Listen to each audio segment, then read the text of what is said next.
Dabar esu labai žymioje šventykloje Kiote, tai vadinasi Fushimi Inari. Šitoje šventykloje, Fushimi Inari šventykloje pagarbinamas ryžių ir derliaus dievas. Čia matote, abipus vartų yra lapės. Tai manoma, kad tai yra dievo pasiuntiniai arba globėjai. Ir jeigu arčiau matote, šitą lapę turi brangų akmenį. Ir tai simbolizuoja dvasinę galią, stebuklus ir troškimų išsipildymą. Ir kita lapė turi raktą. Tai manoma, kad raktas į ryžių sandėlio. Šita lapė turi ryžių varpą. Čia yra šventyklos žemėlapis. Čia įsikūręs kalnas ir būtent visas kalnas yra šventykla. Šventyklos teritorija. Todėl ši šventykla yra labai didelė, kaip matote. Dabar esu čia ir iš čia galima kopti. Ir visa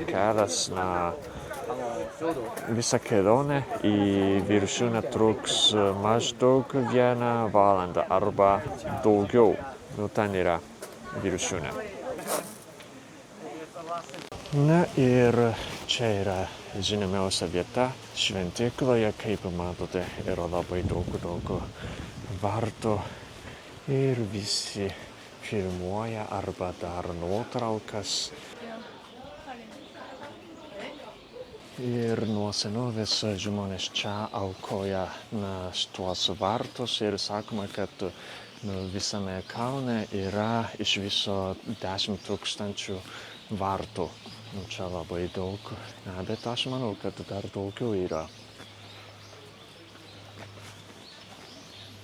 O čia japoniškai rašoma auka, paaukojimas. Ir kai žmogus aukoja, tada rašo aukojimo dieną, metus ir dar aukotojo vardas arba kompanijos pavadinimą.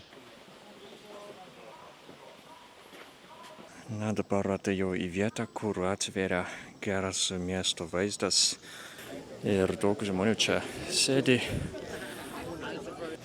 Iš tikrųjų, jau čia visi baigia savo kelią ir grįžta atgal, bet dar čia nėra viršūnė. Aš dar toliau eisiu